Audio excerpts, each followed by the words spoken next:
Computer खराब है, तो खाने वाली चीज़ खाओ ना, हवा खाने वाली चीज़। And the lyrics is for not air, this is for food, and the lyrics is for air. Yes, sir. तो लेकिन ये हवा क्यों चली गई वहाँ? अब आपने लिरिक्स पढ़ा है ना? Yes, sir. नहीं पढ़ा? पढ़ा है। पढ़ा है। क्योंकि बोलस नहीं था, लिरिक्स के पीछे होता है एपिग्लॉटिस। वो बोलस से लेकिन एक्टिवेट ये होता है। जुबान है, Yes. ये पीछे खड़ा है ना ऐसे। यस, तो अब जुबान के ऊपर से खुराक आ रही है ना, तो तो इसको ऐसे कर दे, बिल्कुल, इसको लिटा दे, लेरिंजियल इनलेट, यस, तो हवा का रास्ता बंद हो गया। फॉर अ मोमेंट आपकी कोई रेस्पिरेशन नहीं है, बिल्कुल। उस वक्त फूड जा रहा है। इसलिए कहते हैं कि जब आप खा रहे हो तब आप बोले नहीं, बिल्कुल, उस वक्त तो आपका सांस नहीं आ रहा। लेकिन जब आप बोलेंगे फिर वो उठेगा और कोई ना कोई टुकड़ा सुन देगा, खो खो खो मेरे आपके बाहर आ जाएंगे, फिर ये क्या हुआ, फिर ये कुछ हुआ। यस, तो अल्लाह और अल्लाह के रसूल ने फरमाया कि जब आप खा रहे हो तो आप बातें मत करें। बिल्कुल, लेकिन हमारा कल्चर क्या कहता है कि आएगी बाकी बातें खाने की बेस में करें। यस, ऐसा होता है कि नहीं होता? ट्रेडिशन, तो ये गलत है। यस, जो चीज़ गलत है वो आज भी गलत है, 100 साल बाद भी गलत है, क्योंकि अल्लाह और उसका नबी गलत नहीं फरमा सकते। यस, साइंस ने साबित कर दिया कि खाते हुए बोले नहीं, खामोशी से। अगर आपने सुखी रहना है, सही खाना है, चबा चबा कर खाएं और कोई बात नहीं। हाँ, जब आपका मुँह खाली हो जाए, निवाला अंदर चला जाए, तो फिर आपको प्यास भी लगी होता है, तो प्लीज़ पानी दे दीजिएगा। उससे मुँह खाली है, ये नहीं ओ मारो ये नहीं करना। दुकानदार खाना खा रहे होते हैं, गाहक आ जाता, अरे क्या कर रहे हो, वो मुँह भरा, वो खुदा के बंदे खाना तो खा ले पहले, यस, जाने दे उसको जाकर। सारा दिन किस लिए बैठते हैं? पैसों के लिए, खाना खाने के लिए। तो खाना ही नसीब में नहीं है तो दुकानदारी का फल। यस, ये सोचने की बात है ना।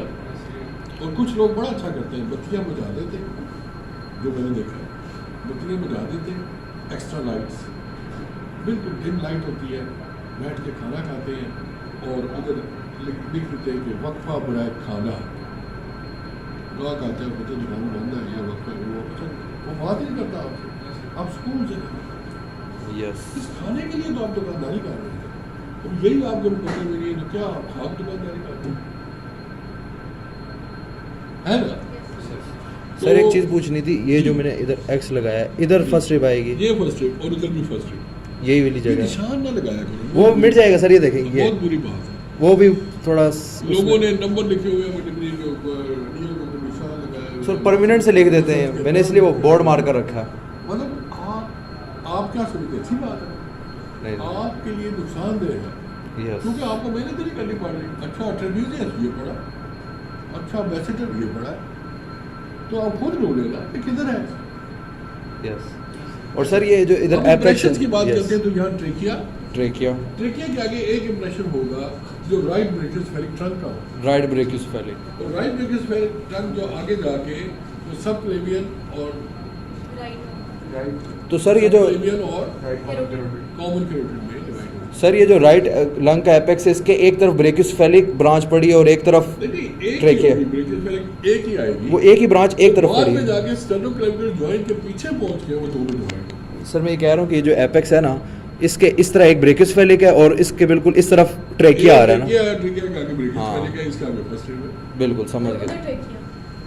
ट्रेकिया इधर है, इधर है, राइट साइड पे। अच्छा इधर आ जाए तो इधर होगा कोरिस्पोंडिंग टू ट्रेकिया, इधर इसोफेगस का ठीक है। बिकॉज इसोफेगस जो है वो जो ही डिसेंड करती है वो थोड़ी सी कमी मारती है towards the left side, because इस स्टमक में ना, yes, the stomach is I mean towards the left side of your, बिल्कुल, ठीक है। एसोफेगस आ गई है। इसोफेगस का इंप्रेशन, और इसोफेगस के बाद इस यहाँ पे दो इंप्रेशन होंगे, बिकॉज दो वेसल्स आ रही है ना, एक होगी left common carotid, left subclavian, left subclavian upper limb में चली जाएगी, लेफ्ट कॉमन कैरोटिड गर्दन में चली जाएगी, यस, उसके बाद फर्स्ट फर्स्ट, हो गया। अच्छा अब ये जो इंप्रेशन है लेफ्ट लंग पे, लेफ्ट एट्रियम का, नहीं बेटे याद यार तू याद तू जहाज में बैठा होता है, मतलब मैं पढ़ा रहा हूँ, ये बोलेगा और फजूल बोलेगा, सर मैं इसको नहीं जानता। नहीं आप नहीं जानते, लेकिन इसको मैंने बारहा मना किया है कि अगर आपको बोलना होता है ना, जब मैं बोलना बंद कर दूँ फिर आप बोले।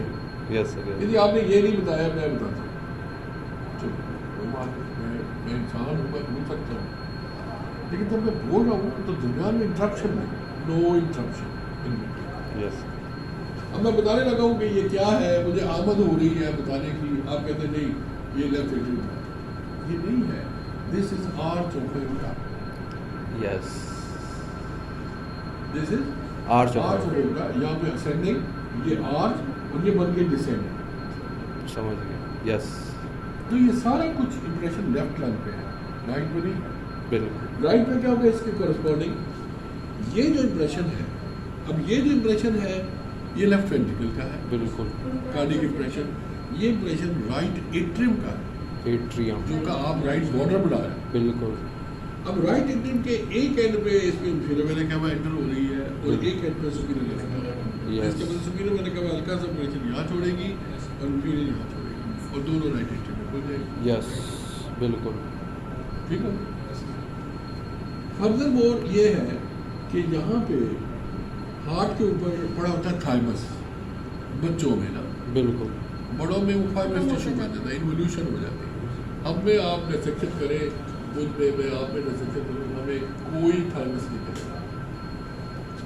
थाइमस कहाँ मिलता है? बच्चों में, ठीक है, यंगर एज ग्रुप में वो होता है, और जो जो हम बड़े होते हैं वो इन्वोल्यूशन की तरफ चला जाता है, यानी कि फाइब्रस टिश्यू बनता है, ठीक है। लेकिन वो बचपन में ही सारा काम कर लेता है जो उसने करना है, and that is the processing of the T lymphocyte. और अगर ये थाइमस खराब हो जाए, काम ना करे, अभी अटेंडेंस लग सकती है तो आपको क्या होगा? सॉरी अगर थाइमस आपका एक्टिवेशन ऑफ टी सेल्स कम हो जाएंगे, इम्यूनिटी कम हो जाएगी। क्या होगा? कोई बीमारी होगी? ऑटोइम्यून डिजीज होना शुरू हो मसलन उसका क्या नाम है? जाएगा। Goitre, myasthenia gravis. Myasthenia gravis पढ़ा है कि नहीं? सॉरी नहीं पढ़ा था फिजियो में शायद। मसल में पढ़ा होगा। जी जी सर पढ़ा। एसिटाइल कोलिन से लिंक्ड है सर। हाँ पढ़ा है माइसीनिया ग्रेविस। एसिटाइल कोलिन वो ज़्यादा माइस्थीनिया, ये थाइमस जो है ना, ये it acts also as an endocrine gland. ये थाइमोसिन एक हार्मोन है बनाता है, थाइमोसिन, थाइमोसिन थाइमोसिन, थाइमस से थाइमोसिन। Yes sir. और अगर ये खराब हो जाए ना, इसमें ऑटोइम्यून प्रॉब्लम हो जाए, तो फिर वो हो जाता है myasthenia gravis. Yes myasthenia gravis की क्या पिक्चर होती है कि आपके मसल बिल्कुल एहसास हो जाए, शाम को तो आप ऐसे होते हैं कि आप मखलूज हो गए, चलने फिरने के काम Yes. वो होते हैं। और उसमें सर एसिटाइल कोलिन ज़्यादा हो जाती है। न्यूरोमस्कुलर, हाँ वही मसला आता है। और वो थाइमस इधर होगा सर। थाइमस का इंप्रेशन यहाँ होगा और यहाँ होगा, समझ गए। क्योंकि बाइलैटरल है ना। अच्छा, अब ये जो है आपका पल्मोनरी लिगामेंट, बिल्कुल। इसका कोई एडवांटेज है? जैसा आपने बताया था वो वेन की डायलेशन वेन की dilation, yes. Venous return, venous return, ये जब वेन चलेगी तो इनको डेड स्पेस चाहिए था, बिल्कुल तो ये खुल जाएगा, बिल्कुल। ये कफ खुल जाएगा, यस ठीक है। ये इसका और सर इसका और कोई पर्पज नहीं है, यस सर। तो दिस इज परमानेंट लिगामेंट, ठीक हो गया। सर और कुछ रह गया? अब उसके बाद यहाँ पे Yes. हमने ये देखना है कि जो ब्रोंकोपल्मोनरी सेगमेंट्स हम बनाते हैं, जैसे एपिकल है, एंटीरियर है, पोस्टीरियर है, बेसल है, ठीक है, मीडियल बेसल, लैटरल बेसल, तो ये सारे lingular, upper lingular, lower lingular, superior, inferior, yes middle lobe के अपर लोअर सारे बनाते हैं, 10 सेगमेंट्स हम बनाते हैं। बिल्कुल। उनका ये है कि हर ब्रोंकोपल्मोनरी सेगमेंट का अपना ब्रोकस है, which is known as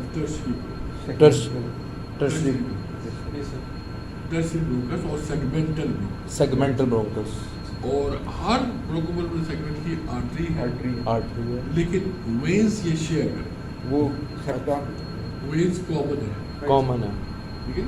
Yes. Vein venous drainage share होता है, यस ठीक है, और आर्टरीज नहीं शेयर होती। तो इसका मतलब है कि अगर ये सेगमेंट है एपिकल, एपिकल, तो आप सर्जिकली इसको रिमूव कर सकते हैं, बिल्कुल क्योंकि इसका अपना ब्रोकस है, अपनी आर्टरी Yes. है। वेन्स का कोई नहीं, वेन्स जो है एकोमोडेट कर लेते सर वो आर्टरी का नाम क्या है? सेगमेंटल आर्टरी जो Segmental वो ना पड़ा था मुझे याद है। सेगमेंटल ब्रोकस, ये सेगमेंटल। और क्या? तो इस प्रोसेस को कहेंगे सेगमेंटेक्टमी। यस सेगमेंटेक्टमी, यस एक सेगमेंट रिमूव कर, मींस रिमूवल। बिल्कुल। अब यूजली आपकी टीवी इनमें होती है एपिकल सेगमेंट्स। बिल्कुल, इधर प्रेशर सबसे कम होता है इसलिए आपने बताया। प्रेशर नहीं, यहाँ पे एनारोबिक एनवायरनमेंट होती है, हाँ। जिनकी कमी होती है। यस, और माइकोबैक्टीरियम ट्यूबरक्लोसिस जो है वो फ्लरिश वहीं करता है जहाँ पे एयर कम हो, जहाँ पे ऑक्सीजन कम हो। वो कभी Yes. लोअर लोब को मिड लोब में इन्वॉल्व नहीं करता, वो एपिकल लोब को शुरू में इन्वॉल्व करता है। जब टीबी फैल जाती है, जिसको आप कहते हैं मिलियरी ट्यूबरक्लोसिस, तो पूरे लंग को इन्वॉल्व करता है। मिलियनरी मिलियरी मिलियन मिलियरी ये वो टर्म है, बच्चे चली गई है। वो सर बस अटेंडेंस का टाइम होने वाला है ना, अच्छा। इसलिए बस बता तो दो। वो मिलियरी ट्यूबरक्लोसिस का मतलब है कि जब टीबी आपकी फैल जाए पूरे लंग, मिलियरी समझ ठीक है, एम से MILIA एंड स्टेज सर।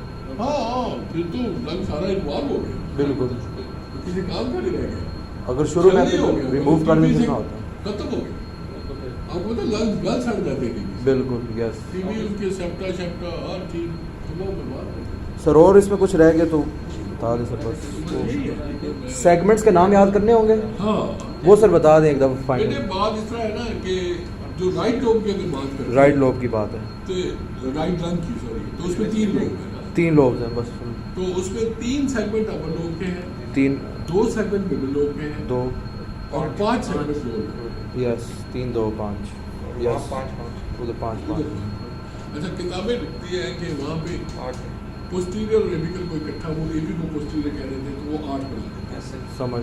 लेकिन इन फैक्ट ब्रॉडली स्पीकिंग ब्रोकोमोटल सेगमेंट 10 और उसके नाम क्यों कि लंग्स के बेसिकली देखा जाए तो ऑब्लिक फिशर दोनों में है, तो दोनों के 2 लोब्स हैं, 2 हैं। तो ये एडिशनल आ गई, दूसरे 3 बना दिए ना।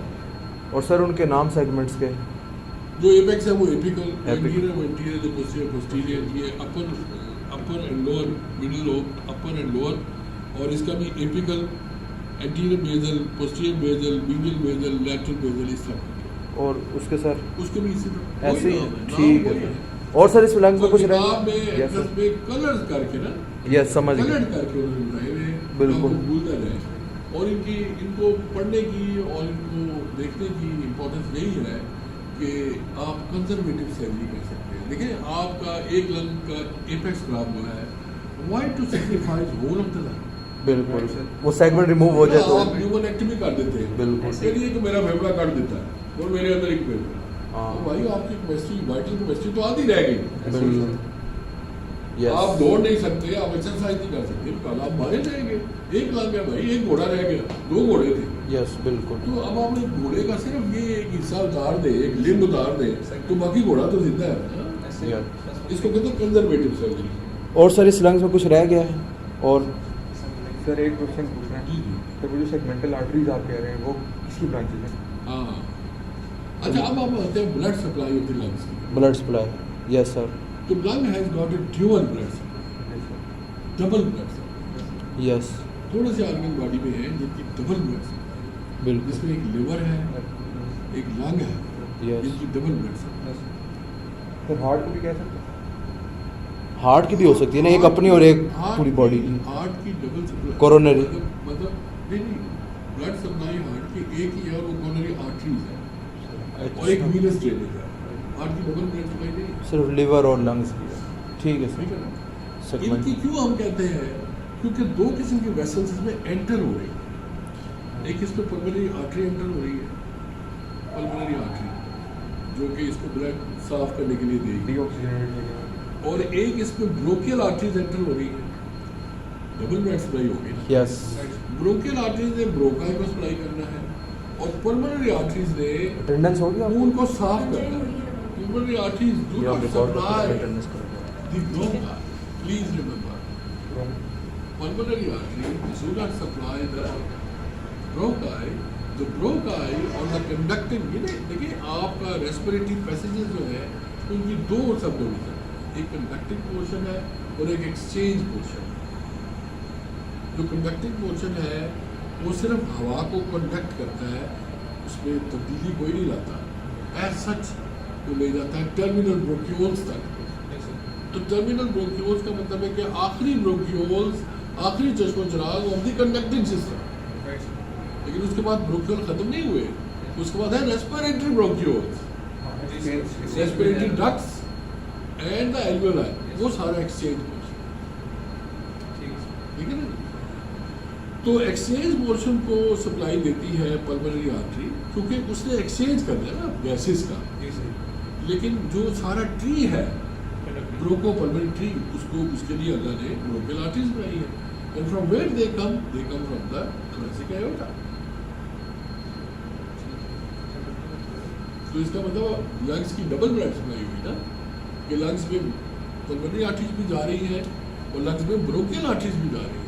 सिमिलरली लंग से पल्मोनरी वेन्स बरामद हो रही है और ब्रोकियल वेन्स बरामद हो रही है। लेकिन जो पल्मोनरी वेन्स बरामद हो रही है उनमें साफ खून है और जो ब्रोकियल वेन्स है उनमें डीऑक्सीनेटेड। तो वीनस ड्रेनेज भी डबल है। सर एक और क्वेश्चन है, सर जो ब्रोंकियल वेन्स हैं ये जाके ड्रेन करेंगी पल्मोनरी वेन्स के अंदर? ऑफ कोर्स ये जाके ब्रोकियल वेन जो है पल्मोनरी में नहीं करेगी, ये जाके आपके राइट साइड में ड्रेन करेगी। सर वो शंटिंग एक होती है लंग लेवल पे, वो कौन सी? शंटिंग क्या? सर वो जो ब्रोंकियल वेन्स है वो शंट करती है पल्मोनरी वेन्स में, वो वो डीऑक्सीनेटेड। तो थोड़ी सी मिक्सिंग तो है, थोड़ी सी मिक्सिंग तो हार्ट में भी है। जैसे आपकी थिबेसियन वेन्स जो है मिनी कॉर्डिस मिनिमी, तो वो हर चैम्बर में खुलती है। अब चैम्बर जो है वो दो, मतलब है कि चैम्बर राइट साइड पे है, दो लेफ्ट साइड पे है, ठीक है। जो लेफ्ट वाले हैं वो जो है वो आर्टीरियल वाले हैं और राइट वाले जो है वो वीनस वाले हैं, लेकिन खुलती तो चारों में है। तो इसका मतलब है कि जो आर्टीरियल साइड वाले हैं वहाँ पे भी तो वेन्स खुल रही है, तो मिक्सिंग हो गई ना। सर लंग्स की तो समझ आती है कि लंग्स की तो समझ आती है उसकी दो सप्लाई हो, मैंने समझा हुआ भी हुआ है। लिवर की क्या रीज़न है उसमें क्यों दो? लिवर अभी पढ़ा नहीं ना, ऑर्डर सिस्टम। मैं बताता हूँ। लिवर जो है ना उसकी एक ब्लड सप्लाई तो है, वो आती है एब्डोमिनल एओर्टा से, एब्डोमिनल ट्रंक से, ट्रंक। और वो है hepatic artery. Yes. HEPA means liver, Yes. हेपर, Yes. हेपर means liver, hepatocytes, ठीक है। और दूसरी जो वेसल लिवर में एंटर होती है वो पोर्टल वेन है। अब पोर्टल वेन क्या है? Portal vein is a big venous channel which drains the GIT। अच्छा, आप जो कुछ खाते हैं ना वो सारे का सारा venous blood जो है, पोर्टल क्यों कहते हैं? Portal means it is carrying something.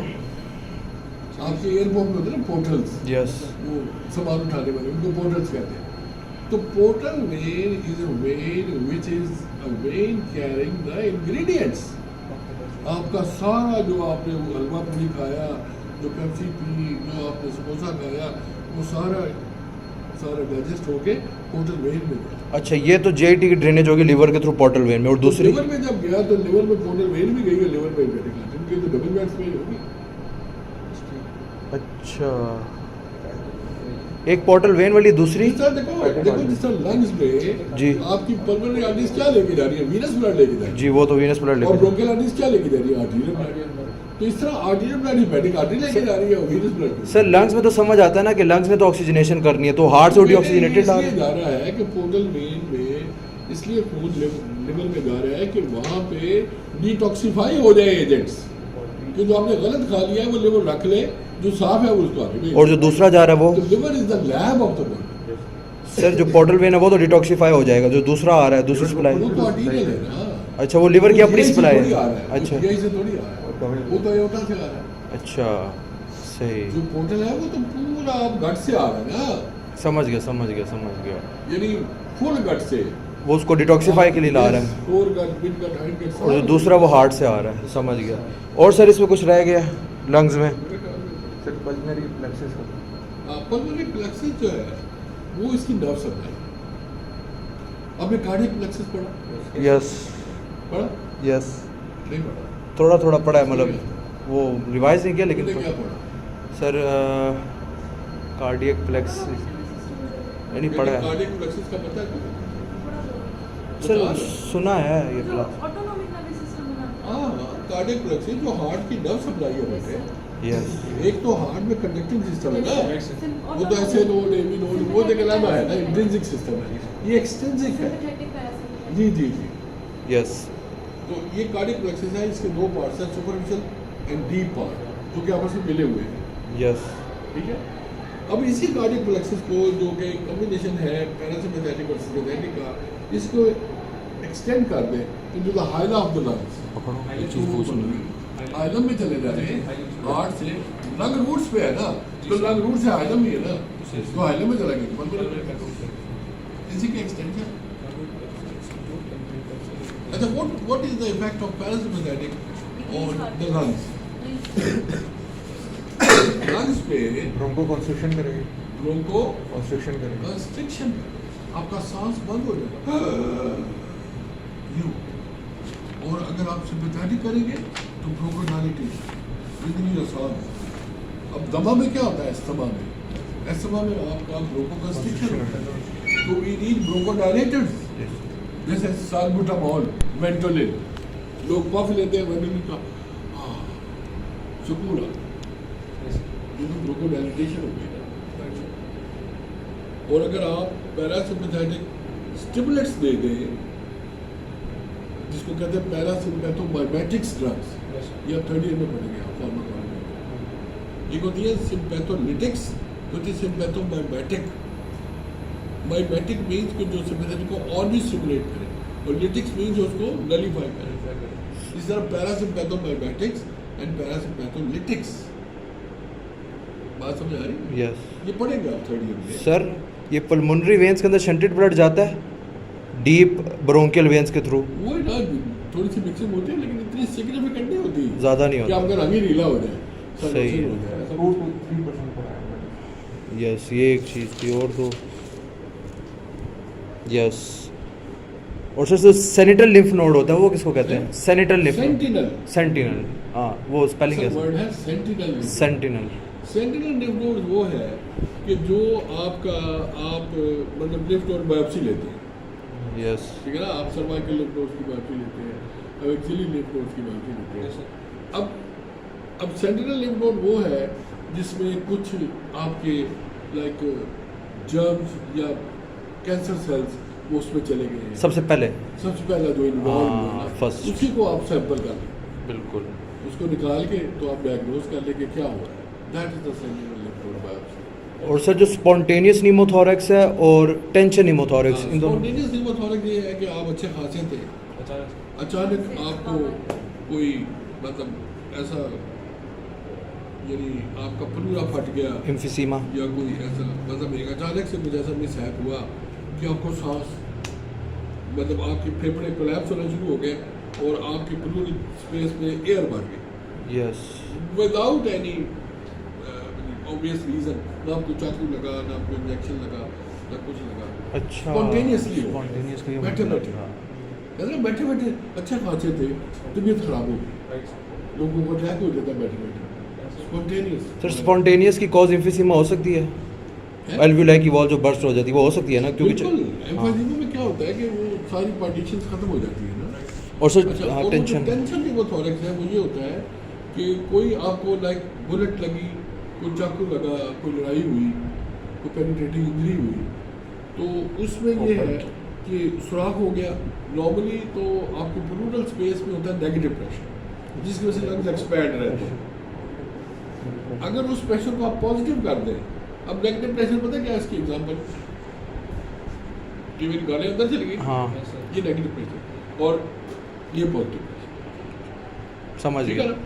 तो नेगेटिव प्रेशर होगा तो लंग्स सही काम करेंगे, जो ही उसमें आप सुराख करेंगे ना तो एयर एंटर हो जाएगी, ठीक है। तो ये entry of the air is the pneumothorax. Numa means air, thorax में थोरैक्स थोरैक्स के अंदर ना, मतलब आप प्लूरल स्पेस में एयर आ गई, और टेंशन न्यूमोथोरैक्स का मतलब है कि वो बढ़ती जा रही है। अब मतलब आप हर सांस लेंगे, हर सांस उसमें इजाफा होगा, one way valve, one way valvular mechanism आ जाएगा, समझ वो गया। जाएगी वहाँ बाहर नहीं आएगी, जाएगी बाहर नहीं आएगी, और जब ये मतलब बुरा और आप मतलब डेथ के भी चांस, और हार्ट पे टेंशन बढ़ जाएगी। इमरजेंसी यस, उसमें क्योंकि टेंशन हार्ट पे पड़ेगी, ऑर्टा पे पड़ेगी, superior vena cava, Venus return. फिर सही धड़केगा नहीं, क्योंकि लंग्स एक्सपैंड कर फिर देंगे। इसमें मेडिएशन शिफ्ट भी आया। मीडिएशन शिफ्ट में ये होता है ना कि लाइक आपका एक प्रॉब्लम एक तरफ है ना, 5 मिनट रहते हैं, ठीक है, एक आपका लंग डिजीज है, एक हेल्दी है, कोई ग्रोथ है, कोई ट्यूमर है, तो वो ट्यूमर जो है वो लंग को मतलब हेल्दी साइड को अपनी तरफ खींच लेगा, तो डेविएट हो जाएंगे, यानी कि ये जो आपके ट्रेकिया इसोफेगस जितने मिडलाइन स्ट्रक्चर्स है वो शिफ्ट हो जाएंगे टुवर्ड्स दिस साइड और दिस साइड, इसको कहते हैं मीडियास्टल शिफ्ट। तो इससे क्या होगा, मसला आएगा सांस में? इसका मतलब होता है कि देयर इज सम पैथोलॉजी। अच्छा, आपने एक्सरे कराया, चीजें दरमियान में होनी चाहिए ना, आपकी ट्रेकिंग शैडो तो होनी मतलब चाहिए। किस चीज़ ने खींचा है उनको? यार उस डिजीज प्रोसेस ने, अच्छा, कोई वो डिजीज? जो बीमारी है उसने खींच लिया। अच्छा, फाइब्रोसिस की वजह से हाँ, उसमें कॉन्ट्रैक्शन समझ- हुई, फाइब्रोसिस, खींच लिया, समझ वो गया। डेविएट हो गए ना, वो सेंटर में थे, वो साइड पर चले गए, रहेंगे उधर ही लेकिन थोड़े से साइड मार लेंगे, तो एक्सरे पे नजर आ जाएंगे, तो आप कहेंगे मीडियास्टल शिफ्ट है इसका, अच्छा मतलब प्रॉब्लम है इसको। सर एक था ऑटोनोमिक नर्वस सिस्टम में, सर ने बताया था कि सिंपैथेटिक नर्वस सिस्टम दो काम करवाता है लंग्स के लेवल पे, ब्रोंकोडाइलेशन और वेजोकंस्ट्रिक्शन।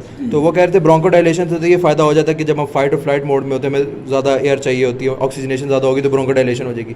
वेजोकंस्ट्रिक्शन की वो बताया था लेकिन उसकी फ़ायदा नहीं बता पाए। कॉन्ट्रैक्शन, हाँ, ब्लड वेसल्स के स्मूथ वाले कॉन्ट्रैक्शन में ब्लड वेसल छोटी हो गई, यस। तो बेटे आपको सांस तो ज़्यादा आएगा, लेकिन आपका जो ब्लड है ना वो डेविएट हो जाएगा towards the heart and muscles, फिर आपने दौड़ना नहीं जाएगा, हाँ, समझ गया, यस। क्योंकि उनमें ब्लड नहीं होगा तो दौड़ेंगे कैसे, ऐसे ही दिल में ताकत नहीं होगी, दिल धड़केगा कैसे। और सर जो कफ रिफ्लेक्स होता है, ये सारे शिफ्टिंग है ना? कफ रिफ्लेक्स, कफ रिफ्लेक्स ये है कि लाइक कोई फॉरेन पार्टिकल चला गया ना और आपको एकदम खांसी नहीं आने लग जाती है, यस, तो इसका मतलब एयर वेसल्स नहीं कबूल करते कि कोई एक्स्ट्रा चीज़ चली जाए उसमें, सिवाय एयर के, और वो भी नीट एंड क्लीन है। अब इसमें अल्लाह ने फिल्ट्रेशन लगाई हुई है, नाक में से हवा गुजरी, इसमें बाल होते हैं जिनको विब्रिसी कहते हैं, विब्रेसी, विब्रिसी के बाद mucous membrane of the nose आती है जो कि गीली है हर वक्त, यस, कोई गर्दो गुबार सारा उस पर लग गया, हवा एयर कंडीशन होगी, मतलब साफ होगी, और जो जो वो आगे जाएगी वो साफ होती जाएगी। लेकिन अगर खुदा न खासा कोई पार्टिकल, कोई चीज़, कोई फॉरेन बॉडी आपकी ट्रेकिया और लेंस में चली गई है तो वो बर्दाश्त नहीं करेगा, वो रिफ्लेक्स एक्शन होगा और वो फौरन स्टिमुलेट होके ग्लोटिस आपका क्लोज हो जाएगा और खांसी आने लगेगी और नेले बाहर आ जाएंगे कि निकालो इसको, जैसे कोई फूड पार्टिकल बिल्कुल ऐसे। आपके चला जाता है तो फौरन खांसी नहीं लग जाती, और सर वो जो होता है चेस्ट ट्यूब, इरिटेशन ये है। सर जो चेस्ट ट्यूब इंसर्शन होती है उसमें सेफ्टी ट्रायंगल और उसकी जो सरफेस मार्किंग है, ये थोड़ा एलोज में मेंशन था, मुश्किल। ये है कि आप जो है ना हर जगह चेस्ट ट्यूब पास नहीं कर सकते। सेफ्टी ट्रायंगल, सेफ्टी ट्रायंगल ये है कि आप Fifth lateral intercostal. साइड में जाएंगे, यस, लेटरल साइड पे, और आप निप्पल देखेंगे, बिल्कुल। निप्पल देखेंगे, निप्पल किस इंटरकॉस्टल स्पेस में होता है, फिफ्थ, नहीं फिफ्थ, फोर्थ, अच्छा फोर्थ है, हाँ फोर्थ है, ठीक है ठीक सर, है, और आपकी एपेक्स बीट होती है फिफ्थ में, बिल्कुल फिफ्थ में होती है। तो usually it is the fourth intercostal space, ठीक है, जिसमें आप अपनी ट्यूब डालते हैं lateral, I mean in the axillary region, मतलब ये लैटरल साइड में, यस, फ्रंट में नहीं, लैटरल साइड। बिल्कुल, तो आप निप्पल का हवाला देख लें कि फोर्थ इंटरकॉस्टल स्पेस में आप जाएंगे, और कैसे जाएंगे, लाइक ये दो रिब्स हैं, एक ये रिब है, ये रिब, यस, ठीक है, तो आप अब ये मुझे सोच के बताएं कि आप अपना निक यहाँ देंगे अपर रिब के लोअर बॉर्डर पे या लोअर रिब के अपर बॉर्डर, अपर बॉर्डर में देंगे, कल रीजन बताई थी, नर्व्स होती हैं लोअर बॉर्डर पे शार्प, लिखा बेटा, अगर इधर दोगे तो आप नर्व काट दोगे, यस, तो we don't want to cut the nerve, upper border ही होगा इस हमेशा, पर देंगे फिर कुछ भी नहीं पड़ा, बिल्कुल, तो आप जब आप निक देंगे तो स्किन कटेगी, बिल्कुल, स्किन कटेगी तो स्किन के नीचे आएगी सुपरफिशियल फेशिया। अब मैं आंखों देखा हाल बता रहा हूँ क्योंकि मैंने इंट्रोगेशन की है बेशुमार, तो आई कैन नरेट कि क्या हुआ। तो स्किन काटी, स्किन के बाद सुपरफिशियल फेशिया यानी कि चर्बी आई, वो काटी, उसके बाद आ गए मसल्स, ठीक है, इंटरकॉस्टल मसल्स, तो एक्सटर्नल इंटरकॉस्टल जिसकी डायरेक्शन ये है डाउनवर्ड्स एंड फॉरवर्ड, स्टर्नम की तरफ, इंटरकॉस्टल ऊपर की तरफ, अपवर्ड्स एंड इनवर्ड्स, और फिर है इनर मोस्ट इंटरकॉस्टल। ये तीनों मसल करने के बाद आपका आएगा एंडोथोरेसिक फेशिया कनेक्टिव टिश्यू। एंडोथोरेसिक फेशिया को जब आप चले जाएंगे तो थोड़ा सा और उसमें फोर्स डालेंगे तो आप parietal layer of the pleura pierce करेंगे। तो जो ही आप प्राइटल स्पेस को पियर्स करेंगे तो आप लंग कैविटी में होंगे, क्योंकि विसरल तो आपने टच ही नहीं करना, बिल्कुल, विसरल तो लंग के ऊपर है, यस, लंग को डैमेज तो हमने करना ही नहीं, यस, तो बस उस स्पेस में आएंगे तो आपको गिव वे अपीयरेंस होगी, आपको खुद लगेगा कि आप उस स्पेस में चले गए हैं, ठीक है, और बकायदा शू शू हवा आने लगेगी, क्योंकि न्यूमोथॉरिक्स हो जाएगा ना। बिल्कुल। लेकिन आपने ज़्यादा हवा नहीं जाने देनी, उसी वक्त आपने ट्यूब इंसर्ट कर देनी है, उसी अच्छा। खुराक में फ़ौरन ट्यूब इंसर्ट कर देनी है और अंडर वाटर सील लगा देनी है। अंडर वाटर सील ये होती है कि ट्यूब के साथ बोतल होती है, बोतल में होता है पानी और उसका एंड पानी में डूबा हुआ होता है, तो जो हवा आएगी ना उस पानी में चली जाएगी, समझ लेकिन इधर से हवा वापस नहीं जाएगी। ये वन वे फ्लो है, ये है तरीका अच्छा। न्यूमोथॉरिक्स को ट्रीट करने का। सर उसमें उन्होंने सेफ्टी ट्रायंगल में बताया था कि पेक्टोरस मेजर का फोल्ड वही ना सेफ्टी ट्रायंगल में ये बता रहा हूँ ना कि अब पेक्टोरस मेजर जब आगे करते तो fold lateral border, lateral border, lateral border, उधर से आपका लेटिस डॉर्साई, डॉर्साई का इंटीरियर बॉर्डर, तो ये एक अब उसकी बेस बन जाएगी मोटर कॉर्सल बेस और इसकी एपेक्स लेवल, समझ ये एक गया। सेफ्टी ट्रायंगल बन जाएगा। कोई इसमें कोई ऐसी खास चीज़ नहीं है जो डैमेज हो जाए, ठीक है ना। एंटीरियर आप आएंगे, आप पेक्टोरल मसल्स को काटेंगे, उसका पेक्टोरल नर्व्स है नीचे, उनकी नर्व सप्लाई वो काटेंगे, बहुत सारी चीज़ें डैमेज हो जाएगी ना, यहाँ पे कोई इतना खास डैमेज नहीं होगा। और फिर आप ये ख्याल रखना है कि इंटरकॉन्सल स्पेस में यहाँ नहीं जाना, आपने यहाँ जाना। बिल्कुल, यस सर। और कुछ रह गया सर लंग्स में ये कंप्लीट? तो आप लेकिन पढ़ा आपने है, और कुछ? आपको कुछ चीज़ अगर पिंच कर रही है, कुछ चीज़ आपको तंग कर रही है कि जी मुझे ये नहीं समझ, पल्मोनरी एम्बोलिज्म, हाँ। अच्छा, एक चीज़ होती है थ्रोम्बोसिस यस, और एक उसका और वर्जन है एम्बोलिज्म। एम्बोलिज्म। अगर जो वहाँ बन के स्टक हो जाए थ्रोम्बस, जो थ्रोम्बस चल पड़े ना वो एम्बोलस। सर्कुलेशन में, उसको थ्रोम्बस। और एक और भी होता है एंथ्रोमा, एथेरोस, एथेरोमा, हाँ वो क्या होता है सर? वो एथेरोमा वही, एथेरोमा यही मतलब है कि उसकी ट्यूमर, ओमा मींस ट्यूमर, ट्यूमर, तो इसी का जो गोला सा बन जाता है उसका एथेरोमा कहते हैं। थ्रोम्बस का ही जो डायलिटेशन होता है। अच्छा वो थ्रोम्बस ही है, हाँ। ठीक है समझ गया। अच्छा, अब जो एम्बोलिज्म है, pulmonary embolism is very very dangerous. अच्छा, इसमें स्पॉन्टेनियस डेथ होती है बंदे की। अभी आप मरीज को देखकर आए हैं ना, बाबा जी क्या हाल है, अम्मा जी क्या हाल है, बीपी चेक किया, पल्स चेक की, बातें की, आप जाके अपने कमरे में बैठे, नर्स आई दौड़ी, डॉक्टर साहब उसका सांस खराब हो गया। अच्छा। आप तो एक्सपायर हो गए। क्या हुआ? वो ये था कि अम्मा काफ़ी दिन से लेटी हुई थी। अब सुनो सिनेरियो क्या बना, अम्मा चलती नहीं थी, बिल्कुल। अम्मा बेड रिडन थी,